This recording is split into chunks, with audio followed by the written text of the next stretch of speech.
We'll now be looking at the first type of macromolecules on our list, and that is carbohydrates. You'll often hear this shortened as just carbs.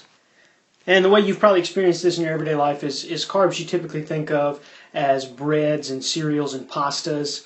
Also, any type of sugar.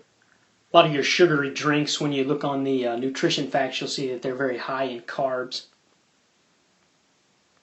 And here to the right, we have just some different molecular formulas of some carbs. For example, here we have, actually all three of these are the same sugar. They're all three glucose. So this is just the structure of glucose written out. And then this is what we call the ring structure because it exists in a hexagon and makes kind of a ring. And over here, kind of shows us the three-dimensional structure, a little bit of glucose, and again you can see the ring, the hexagon shape, which is something we'll talk about a little more. And then this is actually the linear form of glucose, but you'll notice that glucose, being a macromolecule, is based on the element carbon, and it's made up of essentially only three elements. It is made up of the element carbon, and it's also made up of hydrogen and oxygen. So all carbs are going to be made up of those three elements. Let's look at a few basic facts about carbohydrates. Carbs are always going to be composed of sugars and starches.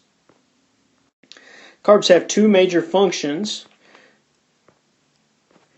The major thing is that they are going to serve as a source of energy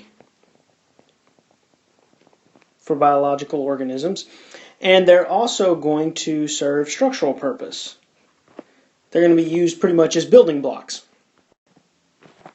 And carbs can exist as mono, di, or polysaccharides.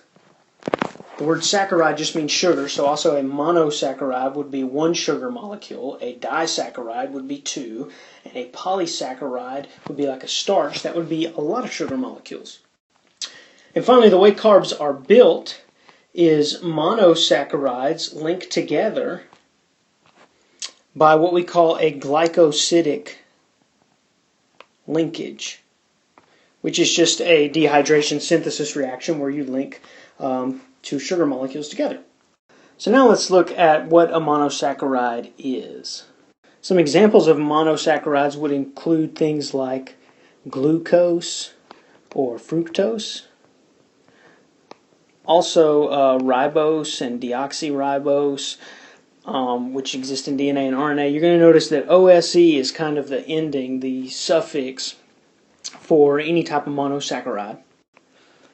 Monosaccharides are going to exist in what we call a 1-to-1 ratio of carbon to hydrogen to oxygen, and that just means for every one carbon there's going to be twice as many hydrogens and the same number of oxygens. So glucose, for example, the molecular formula is C6H12O6. So there's 6 carbons, 12 hydrogens, and 6 oxygens. So for every one carbon, notice there's twice as many hydrogens and the same number of oxygens. So that's our 1-to-1 ratio. Usually monosaccharides are going to exist in a ring, and it's we'll talk about, for example, glucose is a 6-carbon sugar, and it usually exists in the shape of a hexagon. Ribose, for example, is a 5-carbon sugar, and it usually exists in the shape of a pentagon. And so that's what we mean when we say they exist in a ring structure. They're connected. So here is actually a photo of glucose, and you can see that it exists in this ring structure, this hexagon shape. Monosaccharides are going to come together by dehydration synthesis, which we call a glycosidic linkage when we're talking about sugars. And when they come together, they're going to form not monosaccharides, but a disaccharide. Some examples of disaccharides would be like sucrose, fructose, and maltose, which you've probably heard of. Again, we have the sugars ending in that OSE. Now, when you get enough of these single sugars, these monosaccharides, to come together, you get what's called a polysaccharide, which is just a very large sugar, or a starch. And starches are, their number one usage is energy storage.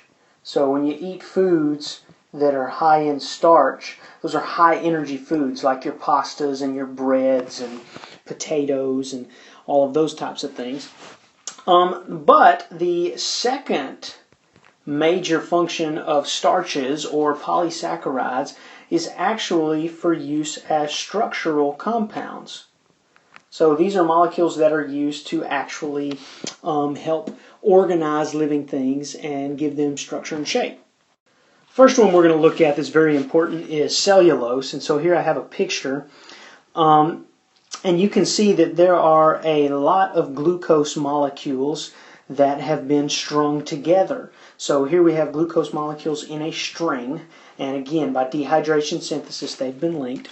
But you'll notice between each of these strands, here we have 1, 2, 3 individual strands of glucose molecules. There's actually some hydrogen bonding that happens between them, and that makes this molecule turn into a really thick fiber, a fiber of cellulose. And it's that thick fiber of cellulose that actually give plants their structure. So the reason plants like trees are very stiff and very hard and very rigid is because they have lots of cellulose, this carbohydrate, this macromolecule, this polysaccharide, this starch, which is a very large, thick, dense, hard molecule. And it is not used for energy, it's used for structure, and it is what makes plants hard and firm and rigid. Now, a very similar compound in animals is what we call glycogen. And so glycogen is a starch, and it's made up of monosaccharides. So in this picture here, you can see we've got monosaccharides like glucose and fructose and galactose, and they come together to make disaccharides. And then those disaccharides come together to make very large storage molecules called glycogen. And glycogen gets used in animals, for example, in our skin and in other parts of our bodies to give us structure and to hold us together. But glycogen can also be used as a storage polysaccharide, a storage starch. And whenever we need glucose, say we're working out or exercising really hard and we need some extra sugar in our blood, we can break that glycogen down back into glucose, and we can use that sugar in cellular respiration to get energy. Major difference between glycogen and cellulose is pretty much used by plants, and glycogen is a storage polysaccharide, a structural polysaccharide that's used by animals. The last storage polysaccharide, the last structural polysaccharide we're going to look at is what we call chitin. And chitin is going to be used by some interesting animals. Chitin is going to be used by arthropods in their exoskeleton. So arthropods would be, for example, would be insects like this butterfly, arachnids like spiders and tarantulas, and then also crustaceans like crabs and lobsters. So in their exoskeleton, chitin is the structural molecule. Chitin is also the structural molecule that is used by fungi, like this mushroom here.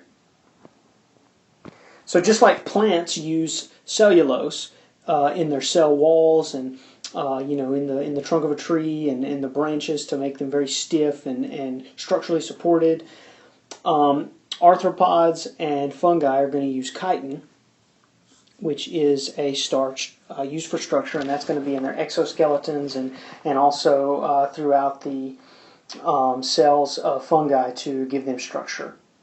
So very quickly, let's recap carbohydrates. We're going to get carbs from sugars and starches. Their two major functions are to provide energy and also to help hold organisms together and maintain structure. They can exist as mono, di, or as polysaccharides. And they're usually going to exist in what we call a 1 to 2 to 1 ratio of carbon to hydrogen to oxygen.